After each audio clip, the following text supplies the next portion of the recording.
I was thinking the other day, why do we separate food for our pets as their food and human food? Why isn't it just food? Obviously, not all food that humans consume is for dogs and cats or small animals, but what food is totally allowed? Let's go exploring to find out what foods besides designated pet food are totally fine for a pet. Hi everyone, and welcome to Val Talks Pets, the forum for pet parents and enthusiasts alike. Having been in the pet industry for over 10 years now, I am going to share with you issues and questions that arise as I work with pet parents on a day-to-day basis. I am not a veterinarian, but I do have certifications in canine, feline, small animal, fish and reptile, and avian health and nutrition from the University of California, Davis Extension.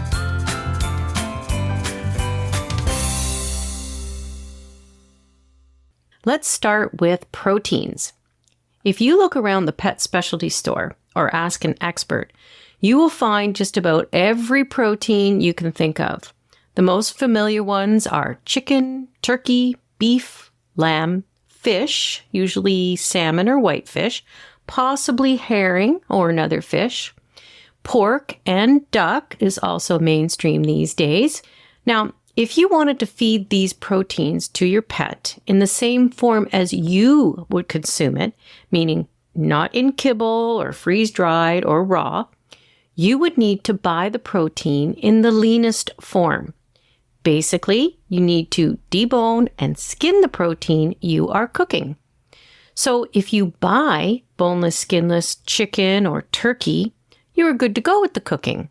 If it is cheaper to buy skin on or bone in, you would have to remove the bone because that is dangerous when cooked, and you should remove the skin to lower the fat content. Now, to clarify about the bones, it is actually not recommended to feed dogs bones that you have acquired from a grocery store. Grocery store bones can easily have E. coli or salmonella. As well, they are often cut on machines that can have jagged or sharp edges that could cause mouth or internal injuries if a dog chews or ingests the bone. You can take a large bone and make bone broth with them to feed your dog. I know you can see freezers with raw bones at Pet Specialty, but that is just the point. These bones have been frozen at a very low temperature to kill off contamination. Also, they have been processed with the intention of a dog chewing on them or ingesting them. So edges, etc., are smoothed and created safe for the dog. This cooking idea and raw idea is also an issue if you are buying protein at the grocery store. Yes, you can pick up chicken or turkey, etc. at the store, but you need to cook these meats. I have heard people say they pick up chicken thighs on sale and just toss them to the dog. The issue here is that this meat is intended to be cooked. This means there hasn't been any process to kill off bacteria, as it is intended for humans who would cook the meat. Raw protein from reputable raw food providers for pets take many precautions to ensure that the proteins have been frozen at deep temperatures to kill off bacteria. Now, having said that, it is still highly recommended that all utensils, bowls, spoons, and your hands are sanitized after every use. Raw meat is raw meat. So, in terms of proteins for your dog or your cat, yes, you can give them the same meats that you would eat, provided they have not been seasoned or cooked in oil, had their bones and skins removed, and are chopped into easy eating sizes. Raw bones from the grocery store should be used only to make broth, enough for you, for the dog, and then discarded. Let's look at some of the other proteins available for pets. Some of these proteins are not so much eaten by humans, but some are. For example, rabbits are becoming pretty mainstream in the pet protein lineup. There is rabbit in kibble, freeze-dried, and raw. I don't eat rabbit, but I have seen it in the grocery store.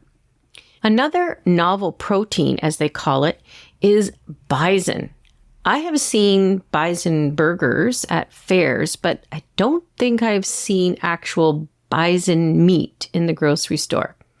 I'm sure in other areas they probably do. The next novel protein is kangaroo. You will see kangaroo in kibble and raw. In the raw, it is quite expensive. Why do people source out kangaroo? Usually it is for dogs that have terrible allergies. Using kangaroo is a protein that the pet will have had very little exposure to or none at all. If they haven't had this protein, then their chances of reacting to it are very slim. My only concern about kangaroo as a source is how it is actually sourced. I have asked a few suppliers of kangaroo one particular question, and none of them have been able to answer my question. I ask, how do you source the kangaroos?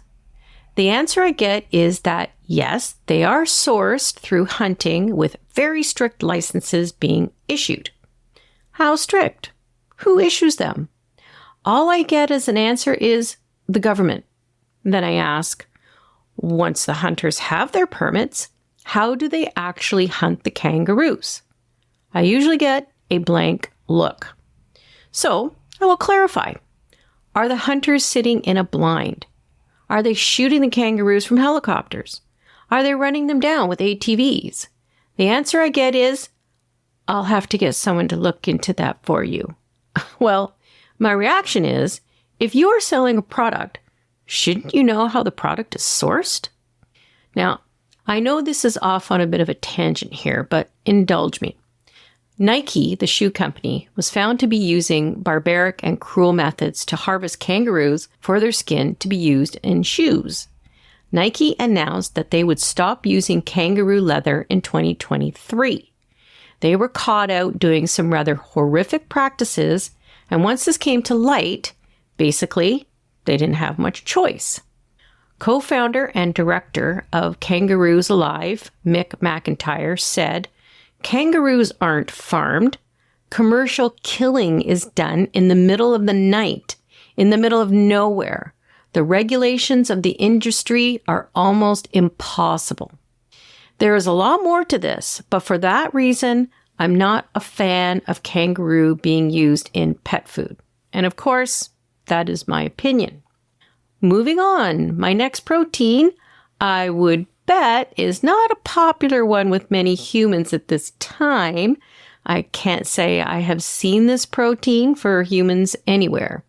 Are you ready? Black soldier fly larva.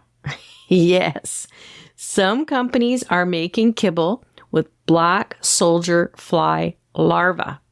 According to petfoodindustry.com, black soldier fly, the only insect species currently commercially viable for pet food applications, is a great example of an innovative and functional pet food ingredient with high levels of protein, fats, and other important nutrients. I'm not sure how fast this will catch on to the Western world, but I admit we gave a sample of the kibble to our work cat, and she did like it. I have also seen cricket being used in treats. These last proteins are not ones that humans readily consume, but I thought it would be interesting to add these novel proteins, as they are called. Back to the topic. What other so-called human foods can we feed our pets? Let's now look at the fruits and vegetables. The American Kennel Club helps us out with this question. Let's look at fruits safe for dogs. Apples are safe for dogs. However, you have to make sure you remove the core and the seeds. The core and seeds contain small amounts of cyanide, and it can be a choking hazard. It is recommended that apple slices are given in moderation. They are low in protein and fat, so this is a great snack for an overweight dog or senior dog. Bananas are also quite a popular treat with many dogs. If you look at the treat section in your pet specialty store, you will see a lot of treats are banana. Dogs tend to like the flavor, and they are a good source of potassium and are low in cholesterol and sodium, but they are high in sugar, so go moderately. Blueberries are a great treat for humans and dogs alike. As the AKC points out, the antioxidants that prevent cell damage works on dogs too. Cantaloupe has lots of nutrients, but like bananas, it is high in sugar. The AKC recommends making cantaloupe balls and then freezing them for a cold treat. Cranberries. We all know the benefits of cranberries for urinary health, but too many can lead to a stomach upset. Also, stay away from the dried cranberries for your dog, as sugar has been added to these. Cucumbers are especially good for overweight dogs, according to the AKC. They are also loaded with vitamins. My friend that does pet sitting often has his little dog he looks after at Christmas come with him for Christmas dinner. She loves her cucumber. Now, pumpkin is the all-round favorite when it comes to dogs. Pumpkin comes in puree form, frozen form, in treats, in food. Pumpkin is the super elixir that helps with both diarrhea and constipation and stomach upsets. However, if you are giving pumpkin to your dog, make sure it is 100% pumpkin and not pumpkin pie filling. That will have sugar and spices. Some of the lesser known fruits that dogs may have are mango occasionally, oranges, but maybe iffy, as some dogs may not like the strong citrus smell. And if you look on other lists, it will tell you oranges are not safe for dogs as they may cause gastrointestinal upset. They must be peeled as well. Peaches in small amounts that are skinned. Pears that have been cut into bite-sized chunks and have no seeds due to the same reason as apples, there are trace amounts of cyanide. Pineapple in chunks with no peel. Raspberries and strawberries, and watermelon that I hear a lot of dogs like. The rind and seeds must be removed. When it comes to cats, the list is basically the same. However, because cats have such a low taste bud count, the chances of getting a cat to eat a piece of apple or blueberry may be challenging. Even when it comes to pumpkin, it could be the answer for a cat that is constipated, but getting them to eat it is the challenge. Fruits that humans eat that a dog should not eat are grapes and raisins. We know this one. They are highly toxic to dogs and can cause acute kidney failure. Humans love grapes, so you have to make sure they are out of reach of your dog. Avocado can be somewhat safe with just the flesh part, but any skin pieces are a problem as they are toxic and the pit can be a huge choking issue. Cherries also contain pits that contain cyanide.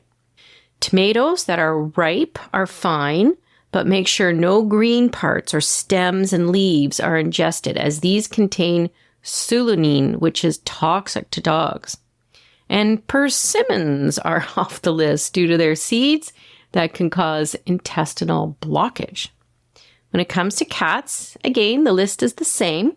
So let's turn to vegetables. I'm going to start this with the veg a dog should not eat.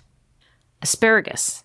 Asparagus is not necessarily unsafe, but the AKC points out that nutritionally there really isn't any point. Mushrooms, in terms of the ones we eat that we pick up at the grocery store, wash and eat, are generally fine. It's the wild mushrooms that are of concern. If your dog stumbles upon some wild mushrooms and eats them, there is a chance they have ingested one of the toxic ones. Not always, but there is a chance. Onions. This is a big no-no. Onions, leeks, chives are in the same family, and if your dog has ingested any of these in a significant way, call the vet. And because rhubarb is botanically a vegetable, it is on this list. The leaves in particular are toxic. Cats also have issues with the same vegetables. Onions, garlic, chives, tomatoes in the unripe form, avocado, mushrooms, and rhubarb. So now, what are good vegetables for dogs? Before I get into the list, let's talk about whether the veg should be cooked or raw. Many holistic practitioners believe that we should eat all our vegetables cooked, humans and pets. When I interviewed Teresa Gilligan, an Ayurvedic practitioner for animals, she said the same thing. Vegetables should be cooked. Why is that? According to the AI overview, vegetables for dogs should generally be cooked to make them easier to digest, as the cooking process breaks down tough plant cell walls. While some vegetables are safe as a crunchy snack, cooking them, especially starchy ones, or pureeing them allows dogs to absorb more nutrients. This is what Teresa was saying. The absorption of the nutrients when a veg is eaten raw just doesn't happen. So all that does happen is the veg lays in the stomach. I asked if it just ferments in the stomach, which would cause bloating and gas, but she said it doesn't even do that. It just lays there. So the takeaway here is that both humans and dogs should be eating vegetables cooked. Since learning this, I have to say, those veggie platters with dip that are so handy at a gathering have gone off my menu planning. I think one of the most popular veg for dogs is carrots. Now, I have read where raw carrots can give a crunchy treat and help clean teeth. But if you're going by the info I just mentioned, the carrots would need to be cooked. Now, interesting that if I give Tundra a piece of raw carrot, he'll spit it out. But if we give him cooked carrots, he'll eat them no problem. Bell peppers are also a safe veg, according to petmd.com. They can help promote skin, coat, and eye health. Broccoli is another veg, but again, should be cooked, and because of the high fiber content, could cause some gas. The same goes for Brussels sprouts and cabbage and cauliflower. They are okay to eat, but could cause gas. Butternut squash is good for a dog's digestion and is loaded with vitamins. Many dog treats will use squash for this reason. Celery is fine, but it should be de-stringed. Unless you are doing this for yourself personally, I can't imagine doing this for the dog because it's a pain to de-string celery. Green beans always make their way into Tundra's bowl around Thanksgiving and Christmas dinner. And this year, I grew green beans, so I was able to cook up some and throw them in his dinner. You can also share your salad with your dog before the dressing, as long as there isn't too much spinach or kale. These guys, in large amounts, are harmful to dogs. Peas are fine, as they are high in fiber and contain antioxidants that can reduce inflammation. Unfortunately, I do find that Tundra can eat around his peas and leave them in the bowl. Sweet potato has become a real staple in pet food and treats. They are high in fiber and vitamin A. Plus, they are a carbohydrate, so they will contain cysteine and methionine that are the two precursors for absorption of taurine. Corn is obviously on the list, as corn is in a lot of pet food. However, corn is a high glycemic food and only the niblets should be given. If I'm going to give corn to Tundra, I will do it from corn we have eaten rather than processed corn gluten in a pet food. And last, we have zucchini. Zucchini is low in calories, fat, and cholesterol. It's full of fiber, antioxidants, minerals, and vitamins A, C, B6, and K. K is a tough one to get, so zucchini is a great choice for us and our pets. As for our kitty friends, if you can get them to eat a vegetable, they can have broccoli, pumpkin, peas, carrots, asparagus, zucchini, corn, and leaf lettuce and romaine. But cats are true carnivores, so they really don't need vegetables. But if you have a kitty that is mooching around your food, you can share a bit if they are so inclined with these options. Let's look at some other options now. According to topdogtips.com, there are several foods that we eat that are quite acceptable, if not nutritious, for our pets. Oatmeal is one. We often see oats in pet food. So if you are making up some oatmeal or porridge and haven't put the sugar, salt, or milk in yet, share some with your dog. And if your dog is itchy, giving some oatmeal can help with that by reducing inflammation and lowering blood pressure. Coconut and its oil does have health benefits, and it is showing up in pet products. The meat of a coconut can be shared and some of the oil. It is recommended, however, that you do not overdo the coconut oil, as there could be some diarrhea effects. Another never thought of food, according to Top Dog Tips, is shrimp. Apparently, boiled and served plain without legs and shell is a nice treat in moderation. Rice is also a food often shared with dogs. It is in pet food in the white rice form or whole grain brown rice, which is the better choice. I have definitely made a pot of brown rice for Tundra to add to his food, and since rice is a carbohydrate, it also contains the methionine and cysteine, your precursors for absorption of taurine.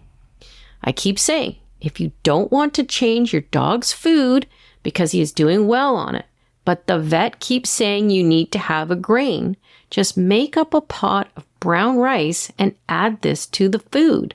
The dog will like it, and you will know what you have added, how it was cooked, and you can go organic if you wish. Now, dairy is a bit iffy with dogs. Dogs can become lactose intolerant very easily, so a bit of yogurt is okay, but you should choose plain Greek yogurt, and even better if you can, get goat yogurt. Cats can't have dairy. They lack the sufficient enzymes to digest lactose. Well, I think that covers what food that we can and cannot share with our pets. I really ponder that idea of classifying some foods as human food when in fact they are just food that humans and pets can eat. Maybe we should classify food and non-foods for pets.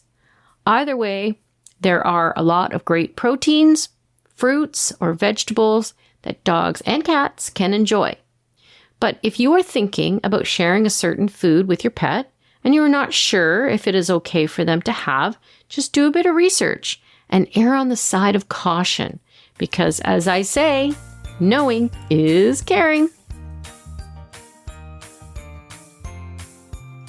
Thank you for listening to Val Talks Pets. Please remember to follow or subscribe to ensure that you never miss an episode. To really help the show and to make it easier for others to find, please rate and review each episode that you find interesting and helpful.